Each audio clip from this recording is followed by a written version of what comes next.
মনে হচ্ছে পুরো আমরাই ভস্য মেখে রয়েছি, সারাদিনে কোনো স্নান না কিছু না। আর ওই যে আখড়ায় গেছিলাম, হ্যাঁ যে আখড়ায় গেছিলাম সেই আখড়া থেকে এই যে ভস্য মাখিয়ে দিয়েছে মাথায়, বাবারা পুরো মাথায়। হ্যাঁ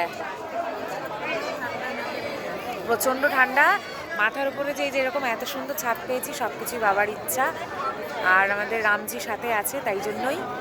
তো দেখুন এই যে এইটুকু মা আবার এই কম্বলটা কিনলো, সত্যি আবার খাওয়ার ব্যবস্থাও রয়েছে এখানে। ভেবেছিলাম অনেক কষ্ট পাবো, আসতে পারবো কি না জানি না, হাওড়া থেকেই মাকে বারবার বলছিলাম যে না আমরা যাব না। তো যাই হোক অশেষ কৃপা, 144 বছর পরের এই যোগে যে আমরা আসতে পারবো অসম্ভব, এটা ভাবাই যায় না যে আমরা আসতে পারবো। তো সঙ্গে থাকুন, আর যদি কোনো ভোগের প্রসাদও ব্যবস্থা করেছে, আমরা খাওয়া দাওয়া করে রেস্ট নিই, আবার দেখা হবে পরে, সঙ্গে থাকুন।